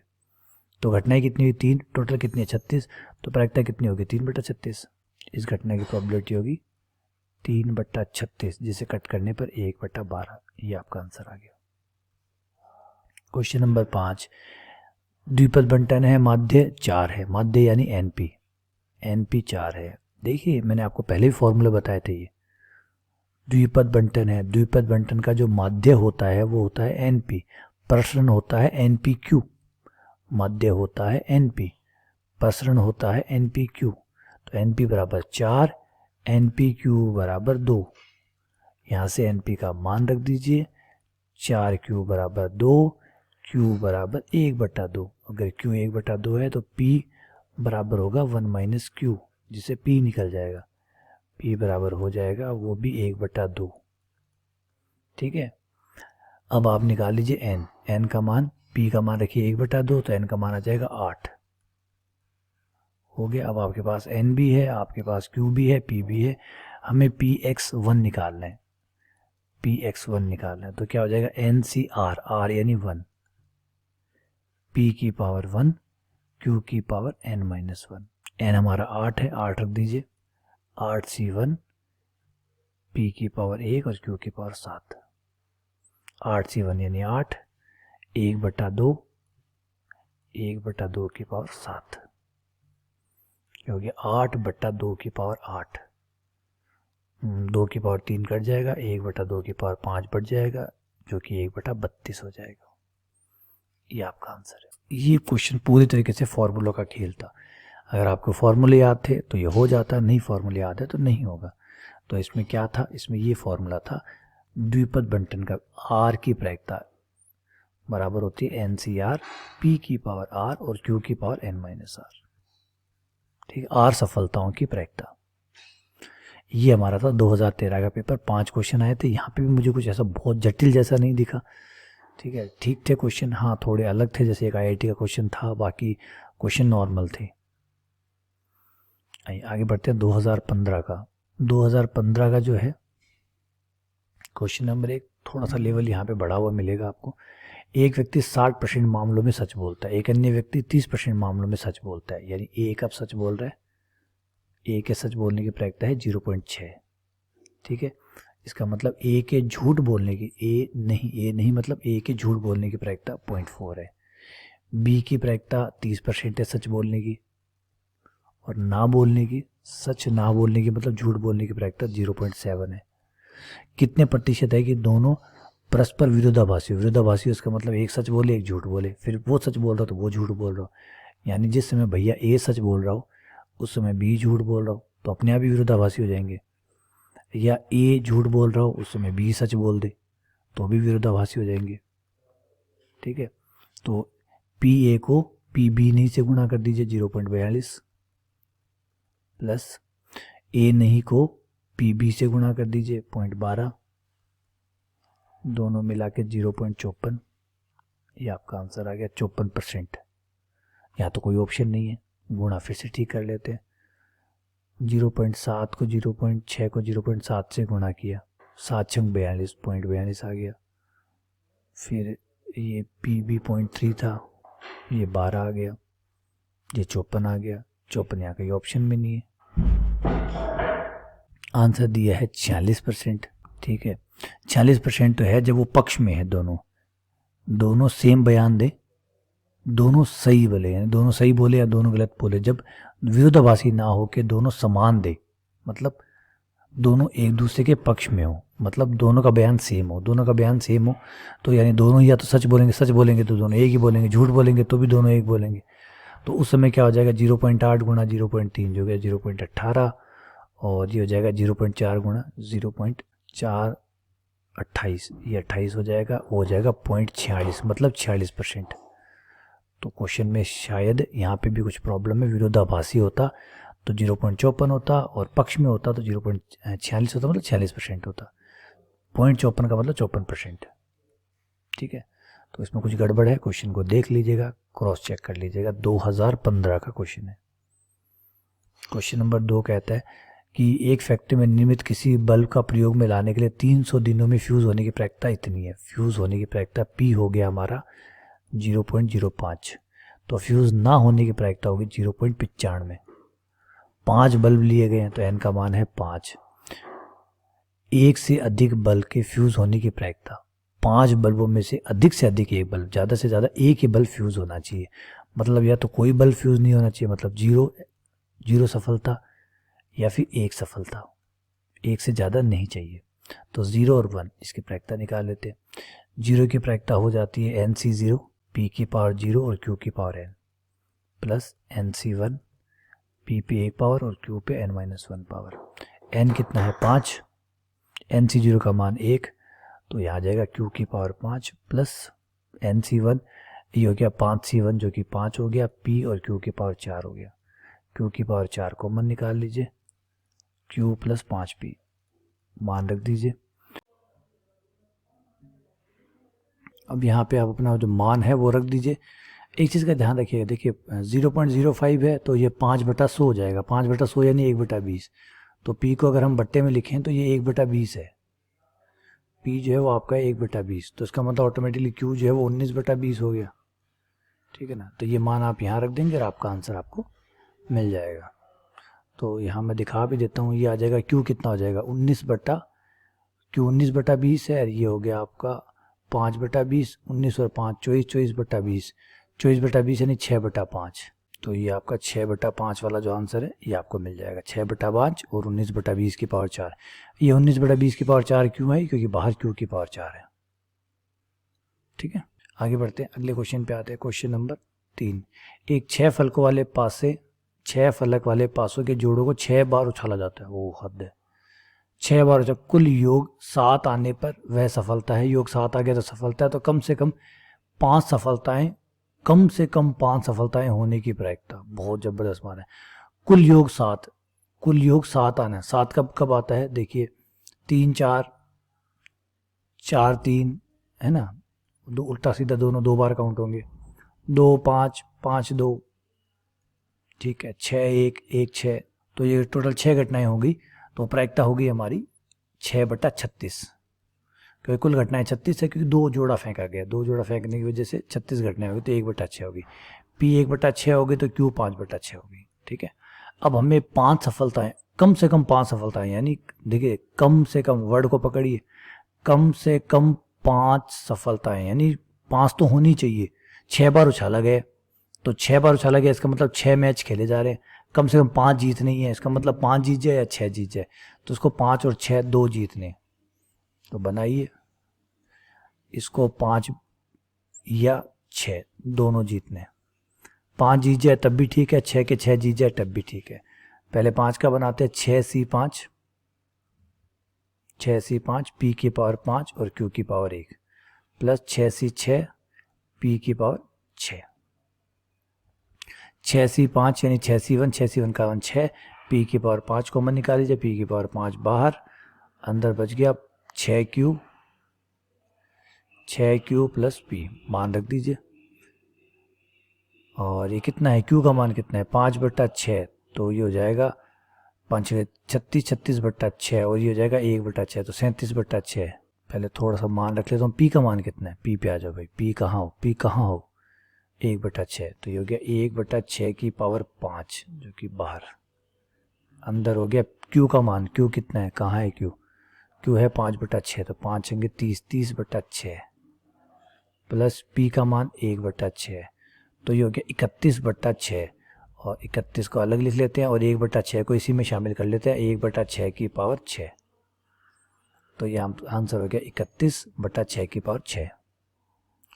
आगे बढ़ते हैं क्वेश्चन नंबर 4 पे। तो बड़ा फेमस क्वेश्चन है, बहुत बार ये पूछा गया है, आपको NCERT की बुक के अंदर ये मिल जाता है। ठीक है, एक समस्या को हल करने की बात है, बहुत अच्छा है। इसमें आपको प्रॉब्लम को दूसरे साइड से पकड़ना सिखाया जाता है। जब ये क्वेश्चन सॉल्व कराता है टीचर, तो सबसे पहले सिखाता है कि देखिए प्रायिकता में हमेशा सामने से सॉल्व करना आवश्यक नहीं होता। कई बार आप जब पीछे से सॉल्व करते हैं तो बहुत आसानी से सॉल्व कर सकते हैं। देखिए अब इस क्वेश्चन में इस टाइप का एक क्वेश्चन है, अगर आप देखें NCERT को अगर पढ़ा हो तो ये क्वेश्चन वहाँ से उठाया गया। 3 व्यक्ति है जिनके सॉल्व करने की प्रायिकता 1/4, 1/3, 1/2 है। इस समस्या के हल न होने की प्रायिकता, अब प्रॉब्लम सॉल्व नहीं होनी चाहिए, प्रॉब्लम सॉल्व नहीं होनी चाहिए, इसका मतलब ए भी नहीं कर पाए, बी भी नहीं कर पाए, सी भी नहीं कर पाए। अगर तीनों ही नहीं कर पाएंगे तो ऑब्वियसली बात है प्रॉब्लम सॉल्व नहीं होगी, क्योंकि सॉल्व करने वाले ये 3 जने और तीनों ने हाथ खड़े कर दिए, तो इसका मतलब प्रॉब्लम सॉल्व हो नहीं सकती। ठीक है ना। तो ए के ना होने की प्रायिकता 3/4, बी के ना होने की प्रायिकता 2/3, सी के ना होने की प्रायिकता 1/2। एक में से घटा दीजिएगा, ना होने की प्रायिकता आ जाएगी 3 से 3, 2 से 2 कट गया, ये आपका आंसर है। ठीक है, ये हो गया आपका 2015 का पेपर। देखा ज़्यादा मुश्किल क्वेश्चन नहीं है, सिंपल से क्वेश्चन थे अधिकतर। ये क्वेश्चन जो है ये, चलिए आपको एक जगह बता देता हूँ, ये जाइए आप एनसीईआरटी में मिल जाएगा आपको। ठीक है, और ये जो क्वेश्चन है ये आपको एनसीईआरटी मिल जाएगा। हाँ, थोड़ी भाषा बदली हुई, भाषा चेंज करके आपको एनसीईआरटी मिल जाएगा। ठीक है, यहाँ से इस क्वेश्चन में चले जाइए, ये आपको एनसीईआरटी में मिल जाएगा। यानी आप इस पेपर को देख सकते हैं, 2015 का पेपर पूरा एनसीईआरटी से उठाया हुआ है। अब पता नहीं बच्चों को ये लगता है कि नहीं नहीं नहीं, हमें तो बड़ी बड़ी बुक्स पढ़नी होती है सिलेक्शन के लिए, सिलेक्शन के लिए तो आपको फॉरेन से किताबें मंगानी पड़ती है। पता नहीं ना, शांति नहीं होती ना। मतलब वह आप जानते हैं, जैसे नॉर्मली देखिए आपके घर के बाहर भी एक मंदिर होता है, एक बड़ा, यहाँ से कोसों कोस एक बड़ा प्रसिद्ध मंदिर भी होता है, लेकिन पास वाले जो मंदिर के देवता है उसे कोई नहीं पूछता है ना, या जाता तो यदा कदा कोई संभाल ले, वो कोसों दूर वाले जो है उन्हीं देवताओं की धोखा के आता है। क्यों? क्योंकि भाई बात है, फर्क है, मन में शांति नहीं आती ना, कि ये वाला, ये तो छोटे से मंदिर में रहते हैं, ये थोड़ी कमाल करेंगे, कमाल तो वो बड़े मंदिर वाले करेंगे। और अंतर पूछे दोनों से कि इन मंदिर में जो भगवान है और उस मंदिर में जो भगवान है, दोनों में क्या अंतर है, तो कहेगा कोई अंतर नहीं है। तो फिर ना साहब वहाँ की मान्यता ही अलग है, बस। ठीक है, समझ गए बात। तो सेम यही चीज़ है, एनसीईआरटी किताबें जो है वो, आप आईएएस की जब तैयारी करते हैं तो भी आपको कहा जाता है कि एनसीईआरटी से स्टार्ट करिए। यानी फर्स्ट बुक जो होती है वो एनसीईआरटी की होती है, क्योंकि वो वेल डिफाइंड है, वो बहुत अच्छे से तरीके से लिखी गई है, और बहुत सारी एक्सपर्ट कमेटी ने मिलकर वो किताब लिखी है। कोई नॉर्मल तरीके से नहीं है कि एक व्यक्ति ने ऐसे बना के लिया, वो भी बहुत एक्सपीरियंस जो पर्सन है और जो बहुत ऑनरेबल व्यक्ति है, ऐसे नहीं नॉर्मल व्यक्ति है, कोई भी नॉर्मल नहीं है उनमें से। आप एनसीईआरटी की बुक के जो लिस्ट है जिन्होंने इसको बनाया है उनके नाम देखिए, आपको खुद पता लगेगा बहुत अच्छे अनुभवी व्यक्ति है। ऐसा नहीं कि हर कोई बना के, एक कोई है बस आया हुआ है, उसने एक बुक छाप दी, 2-4 प्रश्न यहाँ से उठा रहे, किताब छाप दी, ऐसे नहीं है। लेकिन वही आपको विश्वास नहीं होगा। याचित रूप से चयनित अधिवर्ष में 53 रविवार होने की प्रायिकता बराबर है। फिर से वही आ गया, अभी अधिवर्ष आ गया। अधिवर्ष का मतलब होता है लीप वर्ष, तो 53 रविवार होने की प्रायिकता हम कर चुके हैं, 2/7 आती है। ये क्वेश्चन आपका फिर रिपीट हो गया, देख रहे हैं हर साल आ रहा है, ये हर साल आ रहा है, नाम बदल के, कभी रविवार के नाम से, और एक तो 2 बार तो रविवार के नाम से ही आया, एक बार रविवार सोमवार के नाम से आया। ये क्वेश्चन फिर रिपीट हो गया। समस्या का हल होने की संभावना ये है, समस्या हल होने की संभावना क्या है, तो पहले नहीं होने की संभावना निकाल के एक में से घटा दीजिए, हल होने की संभावना आ जाएगी। प्रॉब्लम सॉल्व नहीं होती है तो ए भी नहीं कर पाता है, बी भी नहीं कर पाता है, सी भी नहीं कर पाता है, तीनों ही नहीं कर पाते, इसका मतलब प्रॉब्लम सॉल्व नहीं होगी। नहीं कर पाया मतलब नहीं होगी, कि 3 ही बंदे थे, तीनों ने हाथ खड़े कर लिए, तो इसका मतलब प्रॉब्लम सॉल्व नहीं हुई है। तो 1/4 प्रॉब्लम के सॉल्व ना होने की प्रायिकता 1/4, तो होने की प्रायिकता क्या होगी 1 - 1/4। होना प्लस नहीं होना इक्वल्स टू 1 होता है, तो नहीं होने की प्रायिकता आ गई, 1 में से घटा दीजिए, 3/4 आ गया। क्वेश्चन नंबर 3, एक सिक्के को 4 बार उछाला जाता है, कम से कम एक चित आने की प्रायिकता। एक चित, कम से कम एक चित आने की प्रायिकता, तो एक चित आएगा तो भी चलेगा, 2 आएगा तो भी चलेगा, 3 आएगा तब भी चलेगा, 4 आएगा तब भी चलेगा। भाई बहुत कुछ चलेगा, क्या नहीं चलेगा वो निकाल लीजिए ना। 0 नहीं चलेगा, तो 0 वाला निकाल के 1 में से घटा दीजिए, बचे हुए सारे चलेंगे, क्योंकि एक सिक्के को 4 बार उछाला है। 4 बार उछाला तो उसमें चित आने की क्या क्या पॉसिबिलिटी है। चित आने की पॉसिबिलिटी है, कोई चित नहीं आता, 0 चित, 1 चित, 2 चित, 3 चित, 4 चित, सब चित को मिला लीजिए, क्योंकि इसके अलावा कुछ और आ नहीं सकता, क्योंकि 4 बार उछाला गया, या तो 1 चित आएगा, 2 आएगा, 3 आएगा, 4 आएगा, या 0 आएगा, सबको मिला के 1 होगी। अब आपसे ये सब प्रायिकताएं पूछ रहे हैं, इन सब का जोड़ पूछ रहे हैं, तो बेहतर है ना कि ये एक निकाल के 1 में से घटा दीजिए, सबका जोड़ आ जाएगा। या फिर आप सीधा ये निकालेंगे, 4 चीज़ें निकालनी पड़ेगी, फिर उनको जोड़ना पड़ेगा। बेहतर है 1 निकालिए, 1 में से घटा दीजिए, आंसर आ जाएगा। तो वही हम कर रहे हैं। तो 4C 0, P की पावर 0, Q की पावर 0। Q की पावर है कितनी बार, 4 बार।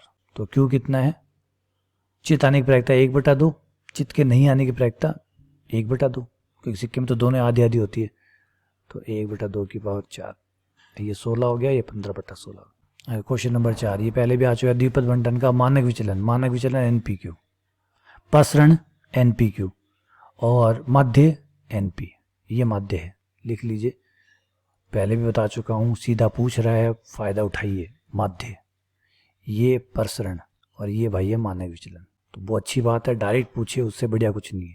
अगला क्वेश्चन, क्वेश्चन नंबर 5, बंटन का माध्य दिया गया है, बहुलक दिया गया है और आपको ये निकालना है। तो देखिए यहाँ एक रिलेशन है जिसमें कहते हैं कि मोड मतलब बहुलक बराबर होता है 3 गुणा मीडियन यानी मध्य का माइनस 2 गुणा मध्य।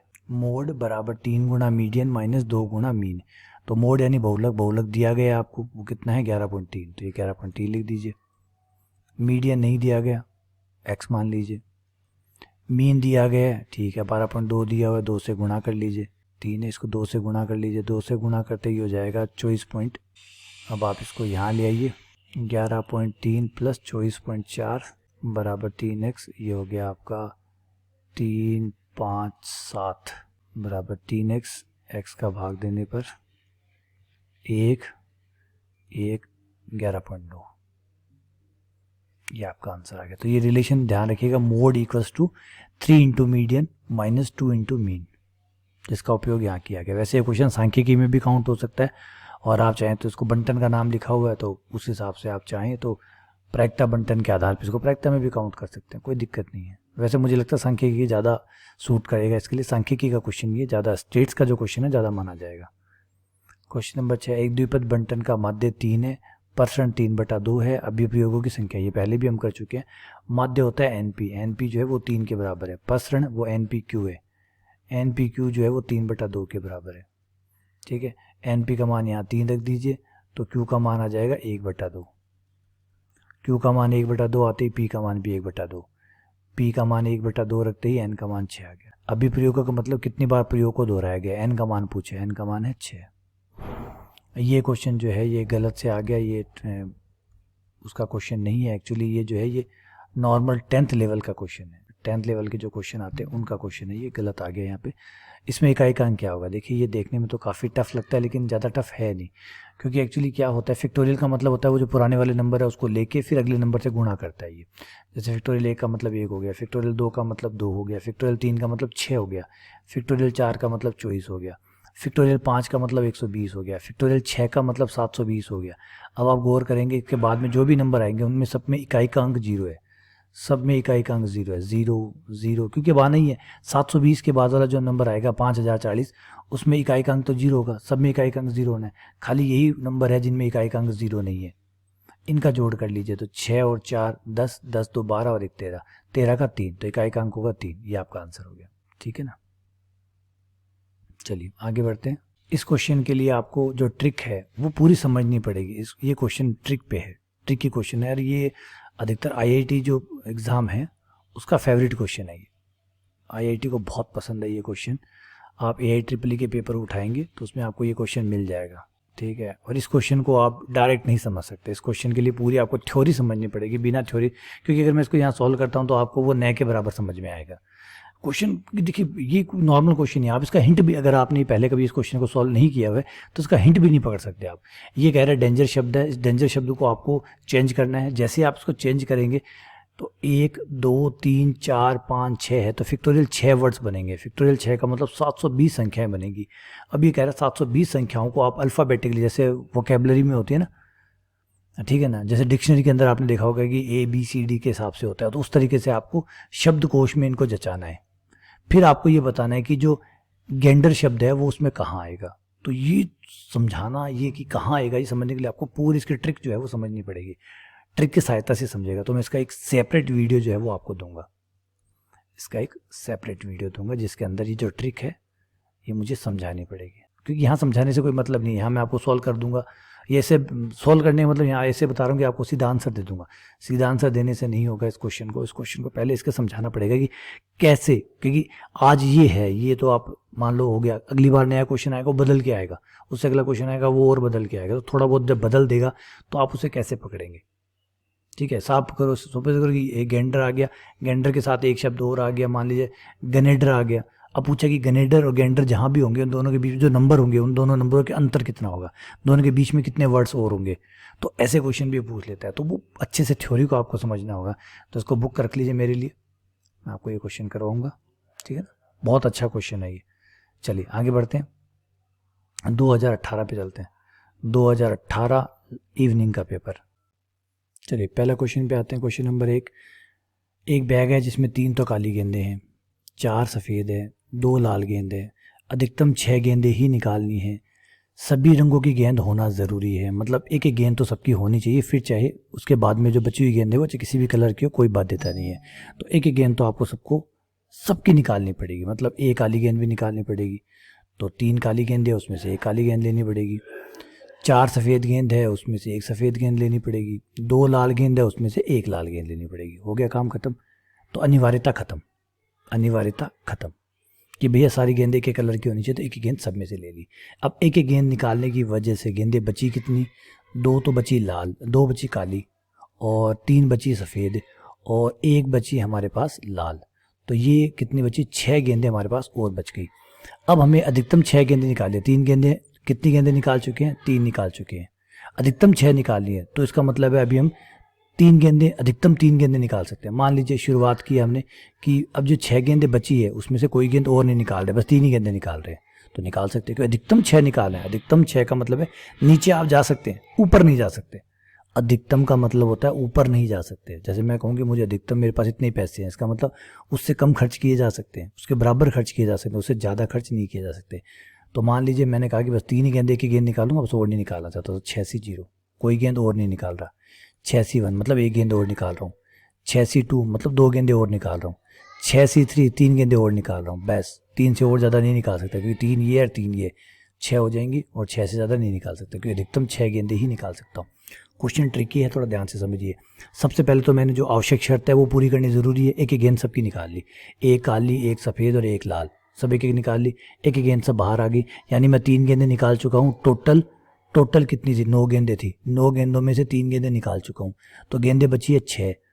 ठीक है, 6 गेंदें बची है। अब 6 गेंदों में से जो बची हुई जो और गेंदें हैं जो मैं निकालूंगा, बची हुई गेंदें क्या निकालूंगा, 3 गेंद निकाल चुका, चाहूँ तो निकालूँ 0 1 2 3, 3 तक निकाल सकता हूँ, तो ये जोड़ में आ जाएगा।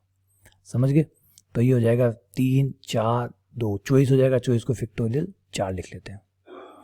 6C0 का मान 1, 6C1 का मान 6, 6C2 का मतलब 30 15, 6C3 का मतलब 21 और ये हो गया 42 फैक्टोरियल 4। ये आपका आंसर हो गया। ठीक है, चलिए क्वेश्चन नंबर 2 पे आते हैं। बर्नौली बंटन में P तथा Q सफलता और असफलता की प्रायिकता को दर्शित करता है। तो बंटन का माध्य और प्रसरण, देखिए माध्य होता है NP, प्रसरण होता है NPQ और हमेशा NPQ बड़ा होता है NP से। क्यों बेटा प्रायिकता है और प्रायिकता का मान कभी भी 1 से बड़ा नहीं होता। Q हमेशा 0 और 1 के बीच में होगा नहीं होगा? हाँ जी सर होगा। तो Q जब 0 और 1 के बीच में होगा तो जो नंबर 0 और 1 के बीच में होता है वो नंबर एक्चुअली गुणा नहीं होता बल्कि भाग होता है।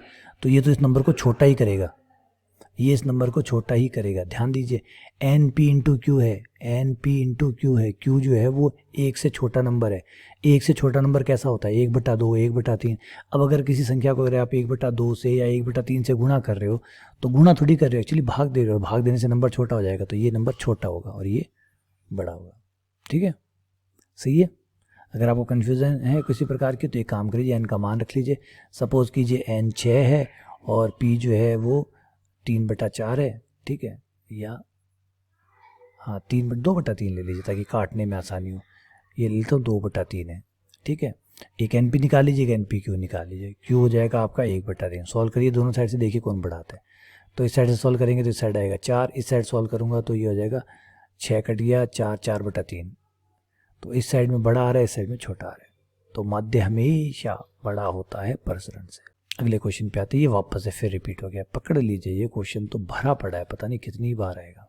हल करने, प्रश्न के हल होने की प्रायिकता, प्रश्न को हल करना है तो सबसे पहली शर्त लगा लीजिए कि प्रश्न हल नहीं होता है। A भी नहीं कर पाता है, B भी नहीं कर पाता है, C भी नहीं कर पाता है, इसका मतलब प्रश्न सॉल्व नहीं हुआ। और D भी नहीं कर पाता है। इस बार 4 व्यक्तियों की संख्या बढ़ा दी। अब तक 2018 से पहले तो 3 आदमी काम पे लगा रहा था, अब 4 आदमी काम पे लगा रहा है। तो ये 1/2, 2/3 नहीं होने की प्रायिकता, 1 में से घटा के लिखिएगा। नहीं होने की प्रायिकता में 1 में से घटा के लिखिएगा। ये हो गया 1/5। नहीं होने की 1/5, तो होने की कितनी होगी? 4/5। ठीक है, क्वेश्चन नंबर 4। एक कमेटी में 15 सदस्य एक वर्ताकार मेज के चारों तरफ बैठ सकते हैं। अध्यक्ष एक सचिव दूसरी तरफ सचिव के बैठा, उस बात की संभावनाएं कितनी है, तरीके कितने हैं। देखिए 15 व्यक्ति है भाई साहब, 15 में से 2 व्यक्तियों को साथ बैठाना पड़ेगा, जबकि अध्यक्ष के एक तरफ सचिव और दूसरी तरफ डिप्टी सचिव, यानी इन 3 बंदों को तो एक साथ बिठाना पड़ेगा। ठीक है, अध्यक्ष जहाँ भी बैठेगा, अध्यक्ष के एक तरफ सचिव को बिठाना पड़ेगा और एक तरफ डिप्टी सचिव को बिठाना पड़ेगा। ठीक है, तो इन 3 बंदों को हम 3 मान ही नहीं सकते, इन 3 को तो हमें एक मानना पड़ेगा कि भाई तुम 3 हो ही नहीं, तुम तो एक हो। 3 को हम क्या मानेंगे, एक मानेंगे। तो इस वजह से व्यक्तियों की संख्या हो जाएगी 13। तो आदमियों की संख्या हमारी होगी 13। देखिए 12 तो वो हो गए और इन 3 आदमियों को एक मान लिया, तो टोटल कितने हो गए, 13 हो गए। और जब हम मेज के चारों तरफ बैठते हैं तो व्यस्तताओं की संख्या हो जाती है n-1, तो 13 - 1 ये हो गया आपका फैक्टोरियल 12। लेकिन रुक जाइए, ये 3 आदमी भी तो फैक्टोरियल 3 तरीके से आसपास बैठ सकते हैं। 3 व्यक्ति जो है अध्यक्ष के दोनों, तो सचिव इधर ले, अध्यक्ष को तो बीच में बैठाना पड़ेगा, सचिव को इधर ले आता हूँ, डिप्टी सचिव को यहाँ ले आता हूँ। इनको भी तो 2 तरीके से बिठा सकता हूँ, तो गुणा 2 और करिए, वो 2 से गुणा करना मत भूल जाइएगा। इसने ये थोड़ी कहा है कि अध्यक्ष सचिव हमेशा लेफ्ट में रहेगा, डिप्टी सचिव हमेशा राइट में रहेगा, ऐसा नहीं करना। एक तरफ सचिव होना चाहिए, एक तरफ डिप्टी सचिव होना चाहिए, चाहे इधर डिप्टी सचिव हो उधर सचिव हो, कोई दिक्कत नहीं है, लेकिन एक तरफ होने चाहिए। तो अध्यक्ष हमेशा बीच में रहेगा, सचिव और डिप्टी सचिव हमेशा एक तरफ, दोनों तरफ रहेंगे। तो 2 तरीके इनको बिठाने के हो गए, तो 2 फैक्टोरियल 12 हो गए। ये आपका आंसर आ गया। बेटा यहाँ पे जो वर्ड है उस पर गौर करिएगा, गोल मेज। ये जब भी गोल मेज आ जाती है ना, तो हमेशा व्यवस्थाओं की संख्या n-1 हो जाती है। देखिए वर्ताकार बोल दो, गोल मेज बोल दो, इसका ध्यान रखिएगा। गोल मेज खेल है एक तरीके का गलत करवाने का। क्वेश्चन नंबर 5, एक अच्छी तरह से फेंटे हुए ताश के 52 पत्तों में से एक ताश की पत्ती निकाली जाती है। जुआरी शर्त लगाता है कि ये पत्ता या तो पान का होगा या इक्का होगा, पान का होगा या इक्का होगा। तो पान के होते हैं 13 पत्ते, इक्के होते हैं 4, लेकिन उसमें से एक पान का होता है जो यहाँ काउंट हो चुका है, तो 3 ही बचे। तो कुल मिलाकर पत्ते कितने चाहिए, 16 पत्ते उसे चाहिए। टोटल होते हैं 52 में से 16। और अगर हम काटें इसे 4 पे, अच्छा विपक्ष में संयोगानुपात चाहिए। ठीक है, या विपक्ष में संयोगानुपात चाहिए, चलिए कोई बात नहीं, मैं प्रायिकता निकाल रहा था। विपक्ष में चाहिए तो विपक्ष ऊपर पक्ष नीचे, विपक्ष बट्टा पक्ष। पक्ष में तो होगी 16 घटनाएं बट्टे 16, विपक्ष में होगी 52 टोटल घटनाएं, उसमें से 16 माइनस कर दीजिए। ये हो जाएगा आपका 6 × 36 बट्टा 16, 4 पे काट दीजिए तो 9 चौके 36, 4 चौक 16, 9/4। अगले क्वेश्चन पे आते हैं। ये क्वेश्चन आपको एनसीईआरटी में मिल जाएगा, जाके देखिए आराम से, आपको एनसीईआरटी में क्वेश्चन मिलता है। एनसीआर बराबर NCN R-1। तो देखिए जब ये दोनों बराबर होते हैं तो इन दोनों का जोड़ आपका n के बराबर होता है, R + R-1 बराबर n, जिससे आपका 2R बराबर हो गया n+1। ठीक है, एक रिलेशन तो ये आ गया। और ऐसे ही NPR बराबर NPR+1 है, इसको थोड़ा सा सॉल्व करना पड़ेगा। ये हो गया फैक्टोरियल n, ये हो गया फैक्टोरियल n-r, ये हो गया, इस तरफ लिखेंगे तो फैक्टोरियल n बट्टा फैक्टोरियल n-r-1। तो n-r कॉमन निकाल लेता हूँ, फिर ये सब कट जाएगा, है ना, ये सब कट जाएगा। फैक्टोरियल n-r कॉमन लेते ही अंदर बचेगा n-r-1, जो कि दोनों साइड बराबर होगा, कट जाएगा। n-r-1 ये कट गया, वज्र गुणा करने पर ये हो गया n-r बराबर 1। और यहाँ से एक रिजल्ट और निकाल सकते हैं आप, ये 2r का मान है, या यहाँ से n का मान निकाल लीजिए। n का मान हो जाएगा 2r-1, n का मान 2r-1, एक और एक 2 हो गया, ये r हो गया, r बराबर 2 आ गया। अगर r का मान पूछा, क्योंकि यहाँ पे मिसिंग है, r का मान पूछा तो 2, और n का मान पूछे तो 2 दूनी 4, 4 - 1 3, तो n हो गया 3। n आपका 3 है, r 2 है। अब क्या पूछा है वो ऑप्शन के हिसाब से देख लीजिएगा, क्योंकि यहाँ पे लिखना भूल गए। ठीक है, टाइपिंग जो है उसकी गलती हुई है। आइए आगे बढ़ते हैं। ये क्वेश्चन पहले आ चुका है, रिपीट हुआ है। देखिए आरपीएससी ने बहुत क्वेश्चन रिपीट कर रखे हैं, आप देखिए अच्छे खासे क्वेश्चन है जो पहले से रिपीट हो रहे हैं। ठीक है, माध्य है आपका NP जो कि है 8 के बराबर, प्रसरण जो कि है NP³ बराबर 4। तो NP का मान 8 रख दीजिए, Q का मान आ गया 1/2। और पता नहीं हर बार P और Q 1/2 ही क्यों आते हैं, ये भी कमाल की बात है। N का मान यहाँ से निकालेंगे तो 8 दूनी 16 हो जाएगा, ये 16 हो गया। अब Px1 निकालना है, Px1 हो जाएगा 16C1, P की पावर 1 और Q की पावर 15, तो ये 16 हो गया, ये 1/2 की पावर 16 हो गया। 2 की पावर 4 कट जाएगा, 1/2 की पावर 12 बच जाएगा। ये आपका आंसर हो गया। अगले क्वेश्चन नंबर 8 जो कि सिंपल है। पोस्टमैन से कितने अक्षर बनाए जा सकते हैं? पी से प्रारंभ, एन से खत्म। तो इसका मतलब पी अपनी जगह टिके रहेगा, ना पी हिल सकता है ना एन हिल सकता है। बहुत सिंपल क्वेश्चन पूछे गए। पी नहीं हिलेगा ना एन हिलेगा, तो इसका मतलब जो हिलेंगे ही नहीं तो फिर इनको तो आप बदल ही नहीं सकते। तो आपके पास बचा कौन? ओ एस टी और एम ए, ये 5 ही चीज़ें हैं जिनको आप बदल सकते हैं। तो फैक्टोरियल 5 शब्द बनाए जा सकते हैं, यानी 120 बनाए जा सकते हैं। ये आंसर बताइए। इतने छोटे छोटे क्वेश्चन बनाए। अब पी बी बटा ए निकालिए। तो हम जानते हैं कि P B into P A बटा बी बराबर होता है P A into P B बटा ए। अब यहाँ पे आप मान रख दीजिए इन दोनों रिलेशन में।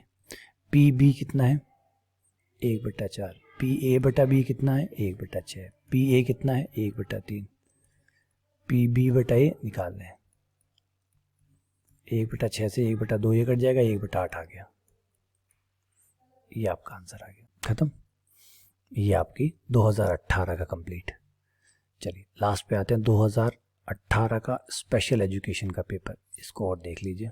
ये थोड़ी लंबा पेपर है, थोड़े से क्वेश्चन लंबे हैं इसके। चलिए मैं आपको दिखाता हूँ। इसी का n बार उछाला जाता है, ठीक है। 4 5 6 बार चिताने की प्रायिकता। देखिए 4 बार चिताना, 5 बार चिताना, 6 बार चिताने की प्रायिकता। चिताने की प्रायिकता तो चित या पटाने की प्रायिकता तो 1/2 होती है।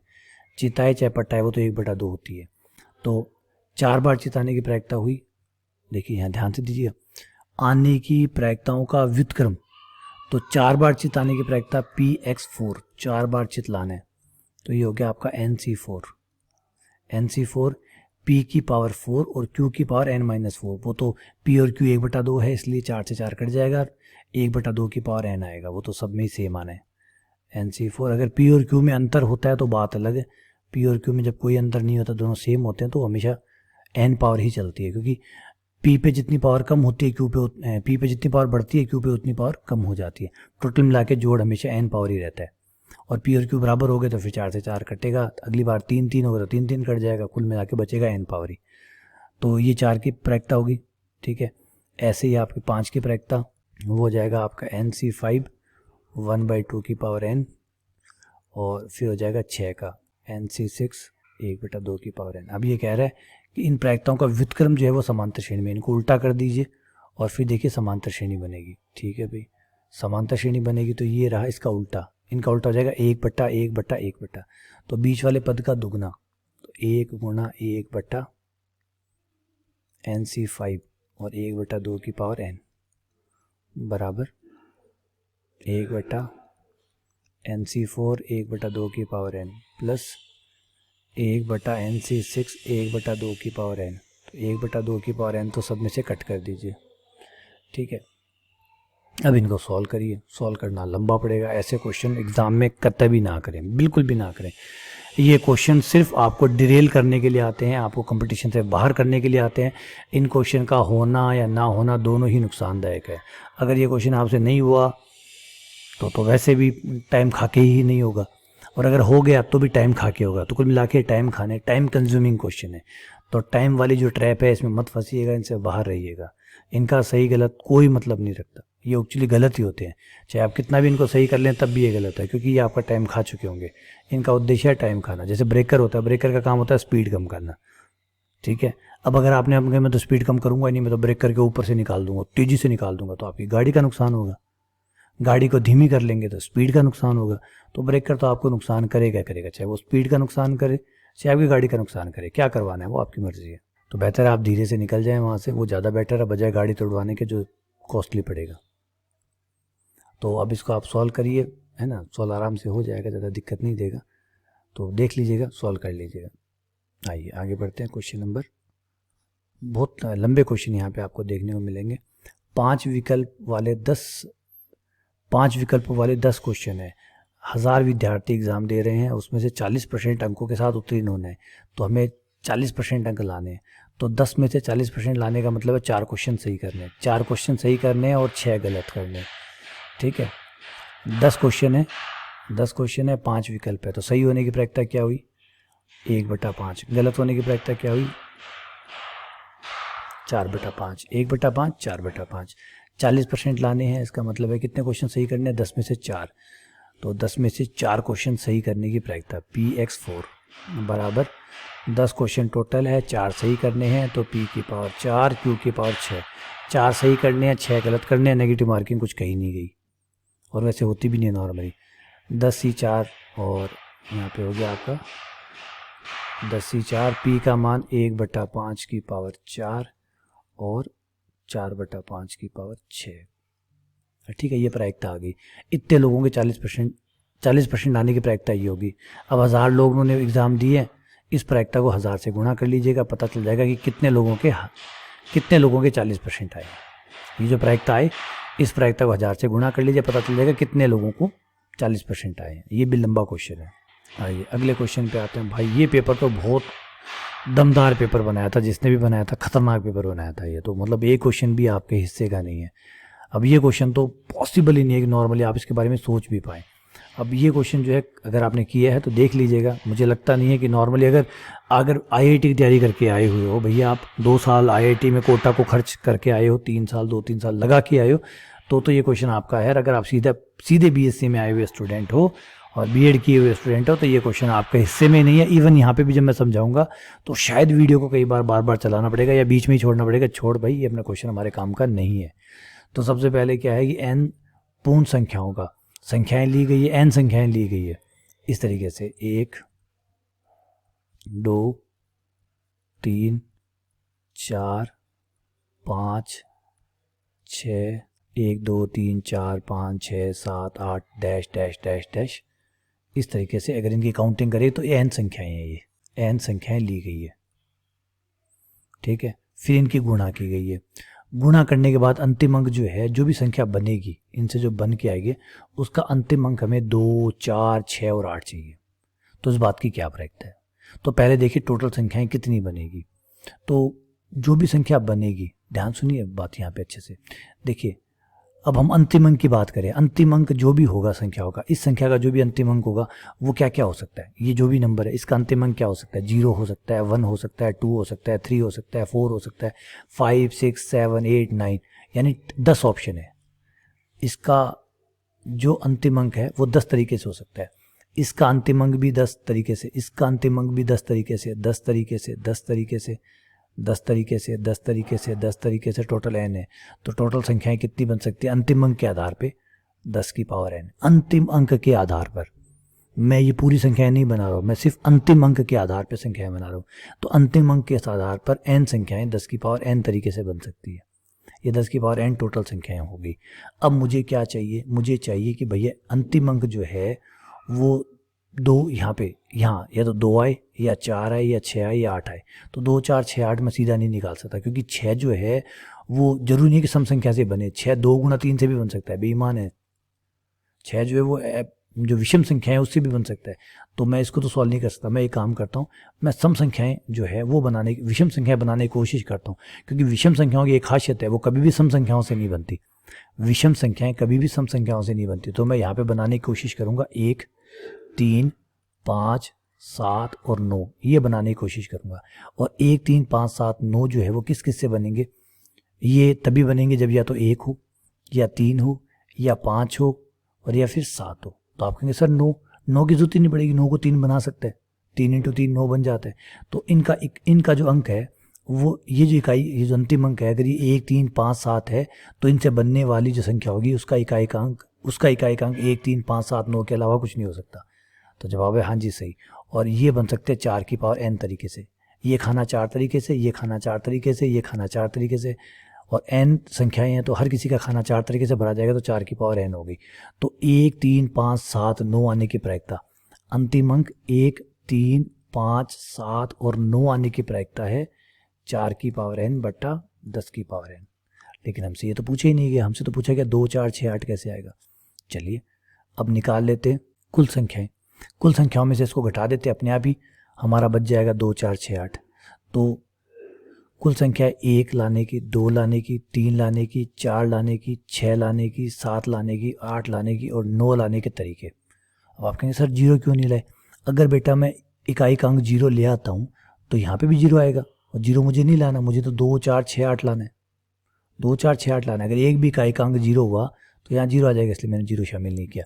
5 क्यों नहीं शामिल किया? अगर 5 को शामिल करता, अगर किसी का भी इकाई का अंक 5 होता तो गुणा करिए, 5 जो होता है वो या तो जीरो बनाता है या 5 बनाता है, और जीरो और 5 दोनों ही मेरे पास अलाउड नहीं है, मुझे 2 4 6 8 चाहिए, तो जीरो और 5 को मुझे छोड़ना पड़ा।